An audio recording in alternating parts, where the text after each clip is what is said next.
My closest buddy tried to attack me and nearly end my life because he had feelings for my girlfriend of 5 years. So, I am Jacob, 27 years old, and my friend Brandon, 26, and I have been inseparable since we were 16. We hit it off in high school, both dreaming of the same career path. After years of rejection and grinding, my career has finally started to pick up over the past year, while Brandon's is still struggling. I spent so much time this year trying to help him, giving advice, making introductions, and pushing him to keep going. We even lived together for 3 years, from the ages of 20 to 23, sharing practically everything. But about half a year ago, his attitude toward me shifted completely. He started making me the punchline of his jokes, throwing little digs at me, and saying some downright degrading things. I used to be a pretty carefree guy, so at first, I just brushed it off. I figured he was going through a rough patch, and maybe he was just a little jealous. I tried to be patient and understanding. I get it, the industry we are in is brutal. Facing constant rejection is tough, and it must be even harder seeing your best friend start to succeed where you are still struggling. Then there is my ex-girlfriend, Rachel. She is 26, and we were together for 5.5 years. I thought we had the perfect relationship. Our communication was great, our physical connection was solid, and she stood by me through all the ups and downs of chasing my career dreams. I have always been the kind of guy who shares everything with the person I am with. I thought we had no secrets, and honesty was our foundation. I made an effort to keep things exciting, date nights at least once a week, surprise gifts, weekend trips, and trying new things together, like cooking and dancing classes. I genuinely loved building a life with her, and I thought she felt the same. Even as my career started to take off, I made sure not to prioritize her or any of my friends any less. For me, having a healthy work-life balance is essential. Last weekend, we were hanging out at our friend's house, Matt and Laura, both 27. They had recently bought their first home, and we were there celebrating. Our other friends, Steve, 26, and Amy, 27, were there too. We have all been a tight-knit group for about 7 years. We were out in their backyard, drinking, and catching up. Brandon got drunk quickly and spent the whole night making snide comments aimed at me. After months of enduring this kind of behavior, I had finally had enough. I confronted him, and it turned into a full-blown argument. I accused him of being jealous of my recent success and said it was not my fault if he could not keep up. I even pointed out all the ways I had tried to help him get ahead. That must have hit a nerve because he snapped. He lunged at me, and we started shoving each other. He managed to knock me to the ground, kick me a couple of times in the ribs, and then tried to stomp on my head. Thankfully, he missed the first time, but his heel grazed my cheek, leaving it swollen. He tried again, but I rolled out of the way just in time. His foot landed hard, just inches from my face. If he had connected, he could have cracked my skull or worse. Our other friends jumped in to pull him off me. I managed to get back on my feet, shouting at him, asking if he had lost his mind. It seemed like he was walking away, but then he grabbed a wooden plank from the pile Matt and Laura had in the yard for a fence project. He came at me again, swinging it straight for my head. I ducked and threw up my arm, and it hit my elbow instead. The pain was unreal, and I realized just how close I had come to being seriously hurt or killed. In the chaos, Brandon nearly hit Amy with the plank too. That was the final straw. Matt and Steve tackled him to the ground and beat him up pretty badly in the heat of the moment. They were seeing red after what had just happened. The girls managed to pull them off Brandon eventually, and everyone stood there in shock. Brandon was sitting on the ground, bloodied but conscious. Rachel went straight to him, trying to calm him down. Laura ended up driving him to the hospital, and she came back in the morning to tell us he had a broken nose and a mild concussion. She dropped him off at his parents' house, but she said he barely spoke the whole time, no explanation, no apology. I looked Rachel in the eye and asked her bluntly if she was out of her mind. If she was telling the truth, all she had done was keep Brandon's hopes alive by continuing to communicate with him. She started crying, doubling down on how she thought of him as a brother and how she was just trying to fix things. She explained that Brandon was going through a hard time, and she wanted to help him get back on his feet. But then she admitted he had become more aggressive, saying I did not deserve her and making persistent advances. She told me she regretted everything, that she was just stupid and had ruined it all. She said she had meant well but had gone about it the worst way possible. I then asked her if she had been in contact with him since that awful night. She hesitated, and then the tears came, and she admitted that she had. That broke me. This man had spent over a year trying to steal her away from me, even tried to kill me, and after 5 agonizing days of silence from her, during which I had to hear from her mother instead, she was still talking to him. I could not even respond. All I wanted to do was make her feel the kind of pain I was feeling, not physically, but emotionally. So, I got up to leave. She begged me to stay, said she could show me their messages, claiming she had only checked to see if he was okay and had then told him to leave her alone for good. But to me, it did not matter. She had made her choice. I had been in the worst pain of my life because of them, and she still chose to prioritize him. I stormed out, and she followed me, pleading. Her parents, who had been waiting outside in their car, got out and asked if everything was okay. I completely lost it. I yelled that their messed up daughter had destroyed my life, that she had chosen the man who tried to stomp on my head over me. I was so furious, I could not even drive. I just started walking aimlessly. I do not know how far I had gone when her dad pulled up next to me in his car. He rolled down the window and calmly told me to get in. I did, expecting him to yell at me for what I had said. But he did not. He just drove me home in silence. When he parked outside my place, he reached over, put his hand on my shoulder, and gave me a look that was full of understanding. I could not even bring myself to look him in the eye after what I had said to them. Later, Rachel sent me screenshots of her conversations with Brandon. They seemed to back up her story that she had only checked on him and told him to leave her alone. She also sent older messages showing her rejecting his advances and making it clear she did not have feelings for him. But after over a year of them talking, I knew she could have cherry-picked messages to paint herself in a better light and leave out anything incriminating. I have not responded and honestly do not think I ever will. I told myself I would block her, but for some reason, I have not yet. Maybe I just cannot bring myself to do it. Now, here I am, trying to pour it all out, hoping it will help me make sense of it all. I feel betrayed, angry, and utterly broken. I want so badly to make both Rachel and Brandon feel the pain I am feeling, not in a physical way, but in an emotional one. I know that is not healthy or productive, but I cannot shake it. Moving forward. I do not know how I will ever heal from this. It feels like the pain will never go away. I have lost people I loved with all my heart.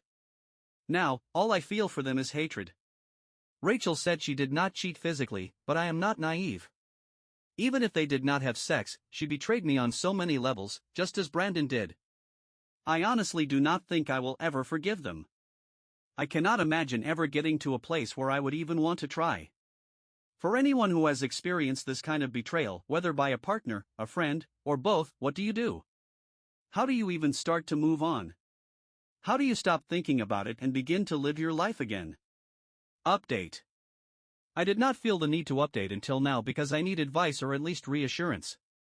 Many people have asked for an update, so here it is. I will try to keep it clear without glossing over important details. Sorry if this ends up being long again. Writing this out seems to be the only way I can process what has happened. Brandon. A lot of people told me to press charges. Maybe that is the way it works in some places, but not here. I spoke to 2 lawyers, and they both told me the same thing. Even if I press charges, it is unlikely Brandon would go to jail. The most likely outcome is that he would have to pay for the trial and give me a settlement. It might be a large amount or a small one, depending on how the judge views the damage done. Since I did not suffer any permanent injuries, it is unlikely to be severe. My friends could testify, but it would probably only confirm what the judge already sees from the physical damage. If I pursued this, Brandon could countersue Matt and Steve for what they did to him. With a decent lawyer, he could claim long-term injuries from the beating, and they would likely face worse consequences than Brandon would in my case. It could drag on for months or even years, and I just want it all to be over. His reputation has already taken a hit. He has lost friends, and even his family is disappointed in him. His younger sister, who used to jokingly call me her big brother, has refused to speak to him since this happened. Brandon sent me a long apology letter. He admitted to what he had done but blamed his mental health for some of his actions. He never mentioned Rachel, not even once. It felt sincere but not heartfelt. I have not responded, and I do not plan to. Rachel. A lot of people suggested going no contact, but I know myself. If I had not faced her directly and tried to get some answers, I would have driven myself crazy. One person messaged me, saying they were raised to confront their problems in person, and that stuck with me. That felt more like the right way for me to handle this. I also needed to apologize to Rachel's parents for the way I blew up at them and to pick up my car, which was still at their house. For days after everything happened, I called her parents and asked if I could come by to talk to them and, if possible, to Rachel. They sounded relieved. A part of me thinks they thought I was coming to forgive her or reconcile. When I got there, we talked, and I apologized. They admitted they were hurt and shocked by what I had yelled at them, but they said they understood. I was overwhelmed with emotions and not in a good place. After some conversation, they hugged me and left to give us space. Rachel was waiting for me in the living room. She walked toward me, looking completely broken. She had this sad, hollow expression and asked if she could hug me. I said no and asked her to sit down so we could talk. I told her I needed to hear everything again, and I asked if Brandon had been abusive, as others had hinted. She gave me the same story as before but added some new details. She said she did not fully realize what she was getting into at the time. She said she felt like it was her responsibility to fix the situation. When I asked why she could not just tell me, she admitted Brandon had threatened her. He said if she stopped talking to him or tried to cut ties, he would tell me everything about the kissing, that they were in love, and that she was cheating. He told her it would ruin our relationship and my friendship with him. She said she felt trapped and scared I would believe him over her. When I asked if he was ever physically abusive, she hesitated and then said not really, but there were 2 incidents. At one event, when we were all together, he cornered her, asking if she truly did not love him. She told him no and tried to walk away, but he grabbed her wrist, pulling her closer and hurting her. She said another time, while they were alone, he grabbed her by the arm hard enough to leave bruises. She said she tried to cover them, so I would not notice. I vaguely remember that night, she had seemed quieter than usual, but she said she was just tired. I asked why she kept meeting him, knowing what his intentions were.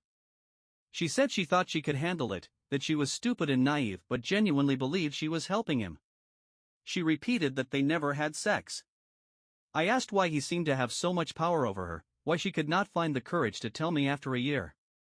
She broke down again, saying she did not know, that she kept making mistake after mistake. Then I asked why, after Brandon attacked me, she ignored me and went to him instead.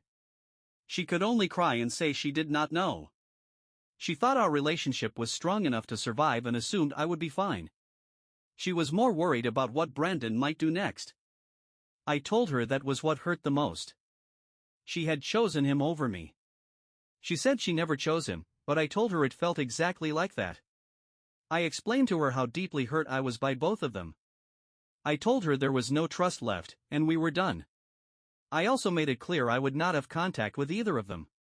She asked if there was any chance we could have any kind of relationship in the future. I told her no. Sarah. Despite cutting things off with Rachel, I was still left with doubts. There were things in her story that just did not sit right with me. I reached out to her best friend, Megan, and told her how lost I felt, how I needed the truth from someone. To my surprise, Megan was willing to talk. She said Rachel had kept her mostly in the dark but admitted she knew about the kisses and had tried to convince Rachel to tell me. She also said Rachel had told her she stopped things from going further. Megan explained that Rachel used to feel validated by being my emotional support system. Back when I was struggling in my career, she took pride in cheering me up, motivating me, and being the person I relied on. When my career took off, that dynamic changed, and she missed it. Then Brandon came along, needing her support in the same way, and she fell into the role again. Megan suspected there was some part of Rachel that liked the attention, even if she did not admit it to herself. I asked if Rachel had ever talked badly about me. Megan said not really. She talked a lot about how happy I made her and how much she loved me. There were a few times Rachel called me clingy or said I could be selfish, but nothing worse. Trying to move on. A week later, I got a text from Rachel. She had found a way to message me, even though I had blocked her on everything else. She told me she had smiled and laughed for the first time in weeks because of me. She attached a photo of me on her TV, saying how proud she was of me and how much she looked forward to my future. We exchanged messages for a couple of days. I kept it surface level, avoiding anything personal. Then she asked if I could ever let her back into my life, even just a little.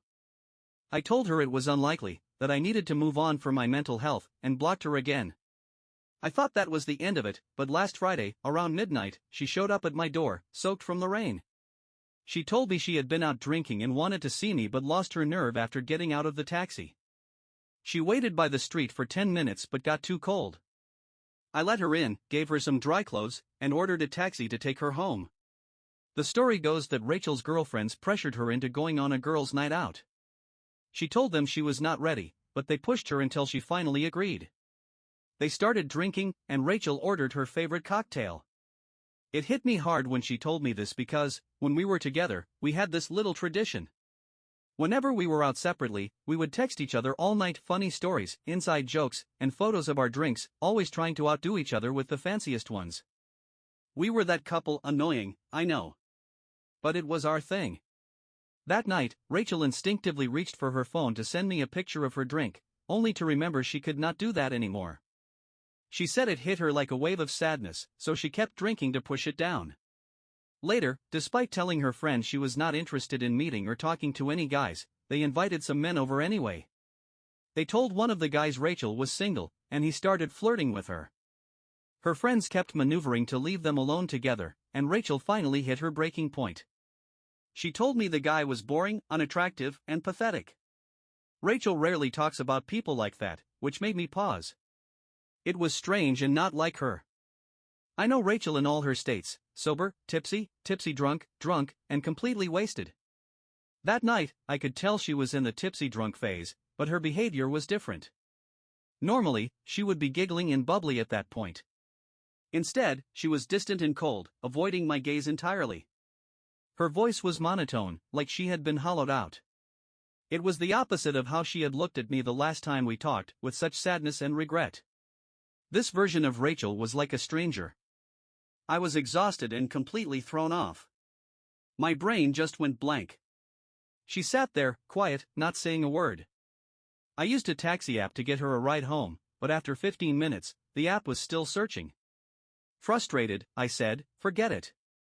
I'll drive you home." I suspected staying over was her plan all along, but I wanted to call her bluff. To my surprise, she grabbed her things without protest and followed me to the car. The drive was so awkward. She asked if she could pick the music, and I said fine. Then she asked if she could hold my hand one last time. Stupidly, I said yes. She held my hand but kept her eyes glued to the window, not once looking at me. Her behavior disarmed me. I tried to break the tension with a joke, saying I should just turn around and drop her off back at her friend's place. She shrugged and said, "I'm done with men forever. All they do is use me, manipulate me, and take advantage of my emotions and kindness." I could not tell if that was a shot at me, Brandon, or both. I asked her why she felt that way.